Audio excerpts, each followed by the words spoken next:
Welcome to Sodo Creations, where we make your imagination a reality. If this is your first time tuning in, I welcome you. My name is Jufo, and on this channel, we post videos about decor, everything decor. We use flowers, balloons, we do event setups, and the whole 9 yards.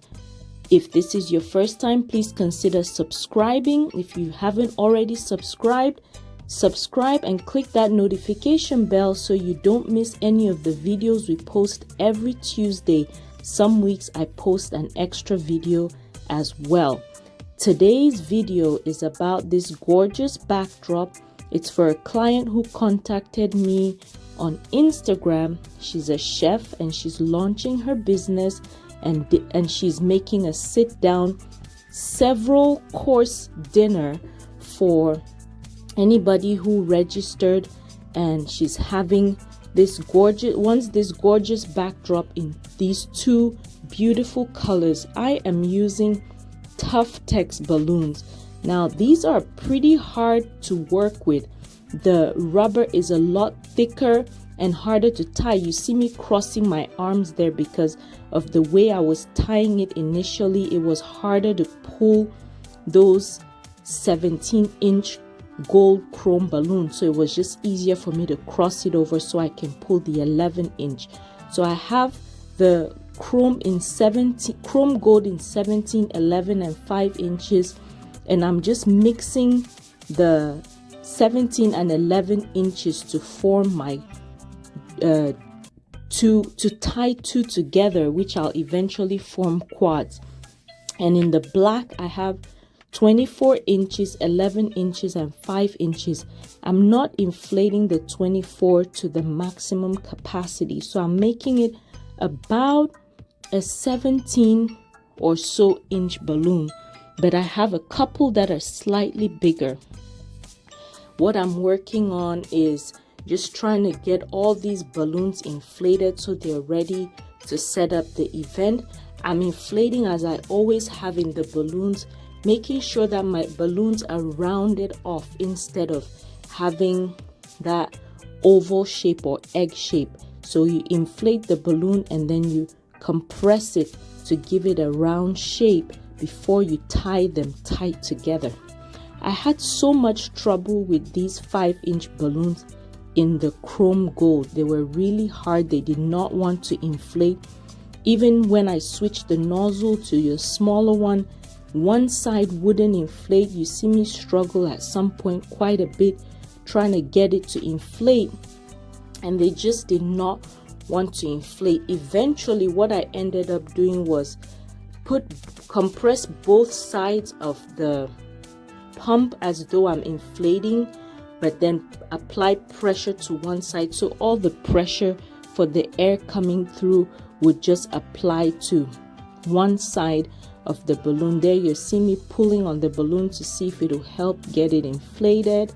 Some did, some didn't. I moved with both sides and it was just a struggle to get them inflated, but eventually when I covered one side with my finger and just let the air apply, some are popping, apply pressure, then that helped me get things going. But definitely the black balloons were so much easier to inflate and a lot stretchier. Tough Tex balloons are they're not as stretchy as the Qualitex or other brands that I have used in the past. Now this event, we're putting this balloon on a white backdrop that my husband lovingly made for me because I was so crunched with time, and he was able to build the backdrop and put it all together, and the line in the middle wasn't visible, which is exactly what I wanted. The size is about a 6.5 foot tall circle, and the balloon is only going on one side of the backdrop. You see when we're setting up at the venue, I couldn't really record his part because when he was building it I was working or doing other things, so it was hard to really get a good DIY for you guys. But If you want to know how we built it, and I can record later the back if I do another setup so you can see how we put it all together, the back part for it to stay secure. Here I'm just putting together all the quads, combining all the balloons. I'm doing more of a block of color design, so it's not just mixed black and chrome gold, so it's gonna be blocks of each color. And once I get all of them built together, I'm combining everything. Now this one I'm holding, I made slightly smaller. They are 11 inches and I made them about, let's say, a 9-inch size, because that is gonna go on the very top. I like a design that is bigger at the bottom and just slowly tapers down, and that's the look I was going for. So the top is not so heavy, it just kind of thins out.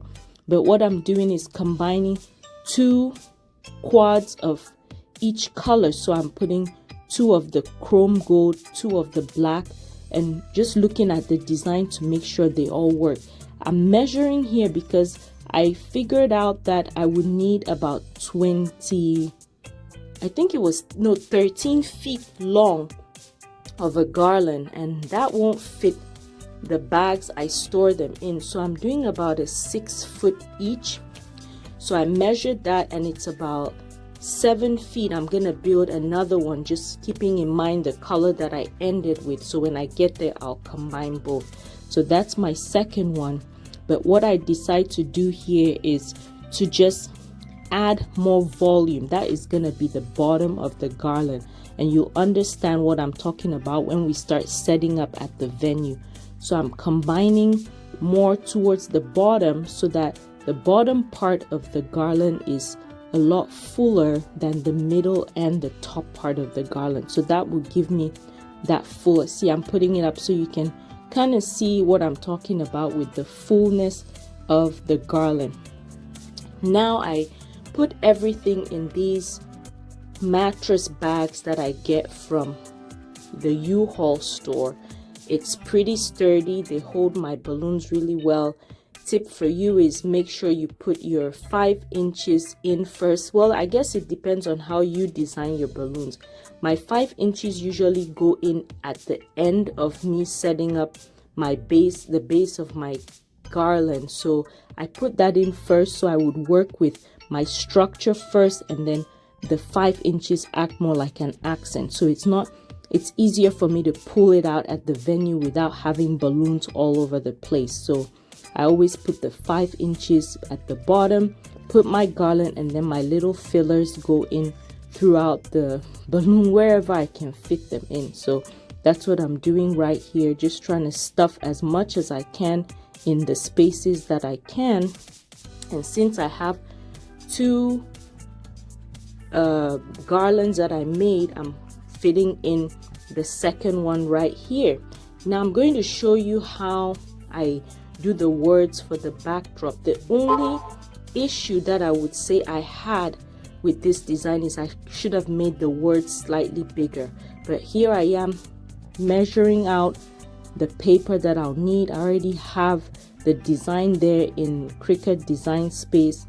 To put this paper on, or the vinyl, I roll it up on the opposite side so it doesn't curl up and stick where I don't want it to stick. And once I have the first part aligned, it's easy to just roll it on. So that's what I'm doing, getting my Cricut set up, and I'm gonna put the paper in and just let it cut the design out for me. I always apply more pressure because it's easier. I'm doing my little dance there. It's hard to see while it's cutting. I guess I could have shown you other things, but I'm just doing a dance. Here I have binder clips. Because my backdrop is a lot thicker this time around, the other clips I've shown you in my previous videos would not work for this backdrop. So I bought these bigger clips that I'm going to use to attach the 260 balloons onto, that will allow me to attach my garland onto the backdrop. Always peel your mat from the paper, not the paper from the mat, so it doesn't curl up. So I'll use that. You'll see when we go to setup, I'll show you how I put the 260Q balloons on to tie it up, so that I don't have to put holes on the backdrop or put any screws or nails, and my backdrop stays intact. Because if you do on one side and somebody wants the design on the other side, then it's not clean. I'm just peeling off the vinyl that shows the design right there. Like I said, I could have made this definitely bigger because the backdrop is a decent size, but that's the only thing. It does show when you stand back because it's black wording on a white backdrop. The other thing I do instead of the transfer tape is use regular tape that I just use my shirt to get all the lint off my shirt or my pants, and that makes it not completely stick to the letters, and I'm able to pick up and transfer the letters at ease. The transfer tape I've used in the past, I've always had trouble with different transfer tapes, but this really works well for me, and it's easy. I mean, it's a funny thing to do to pull off all the lint from your clothes, but here I'm a bit lazy to get a credit card or some kind of card. I'm showing you the bubbles in the letters and how I smooth it out so you can see the difference on what I'm doing, just so it adheres better to that tape. But I'll show you, if you can see there's a bit of a glare, but I'll show you with this H. Just give me a second. You see all the white are the bubbles in close to the tape, and I'm just using the end of the scissors to smooth everything out on there, getting rid of all those bubbles, and there you go. That's what you want to see. And we're going to do the same thing with all the letters, and I'm writing a little thank you card, putting in my business card as well, just blessings over the business and thank you for choosing us to design this for this beautiful event. Now we are going to head on to the venue and do our little setup. This is what the event looks like. It's a sit down elegant dinner, and we're going to set up right here. We had issues with the backdrop. I swear, before we were able to take it to the venue, the wind bumped it over and the back broke. So at this point, we're a little crunched for time, and Richard is trying to fix the backdrop while I set up the most I can. So I attached my 2 garlands that I made at home. I'm just rearranging all the balloons on the floor just to save myself some time when we do bring in the backdrop. I'm adding fillers where I feel I need to fill the base, and once I put the balloons on, then I'll be able to add all the other things I need. I'm also saving time here by putting all my rubber bands onto the 5-inch balloon, so when we bring that backdrop in, then I can just put it on. I'm helping him here by pushing at the front so he can pretty much screw on the back of the garland. And like I said, we're crunched for time. I couldn't really show you what we were doing towards the back as far as moving the camera. We're trying to get everything set up before all the dinner guests start coming in. But look at the stand, how beautiful that is, and it just looks so nice. This is how I tie the 260Qs on. I'm going to fold it back, clip it on, and fold it back on. The side that has the balloon is going to be obviously in front of the circle, because that's what I'll pull on to tie the garland onto. You can see them hanging right there. I put 4, and I'm just looking and estimating where exactly I want things to be, because I don't want to tie one and then I have to undo it. So I'm playing around, moving the balloons, and he's seen me struggle a little bit. I decided to take that black cluster off because it seemed too long. I want it to look even. He's helping me hold it. I'm just adjusting everything to make sure it's where I want it to be, and it is. So I decide to secure by wrapping that 260Q balloon round and round and round. Not the same balloon, just move it between balloons. As you can see, I'm going from one to another, just wrapping it around, but I pull tight so that it pulls and stays onto the backdrop. So I'm gonna do that with all 4 260Q balloons and just keep everything secure. Obviously, I'll adjust the balloons as I go and make sure that everything stays in place. Richard is being goofy and silly as always, but I'm making another cluster to fill that hole that you see at the bottom so that I can make the design look really full and really nice for this event. Again, I've always said it, balloons are easy to work with. When you put one in a place that you don't like, it's easy to move it, twist it around and get it where you want. I have Richard helping me here put the accent balloons on. I call them accents because the base is done and we're just filling where we want with the rest of the balloon that gives it a nice design. So I'm just adjusting everything, checking it out, looking where I need more and filling all the spaces in. That's the goal here.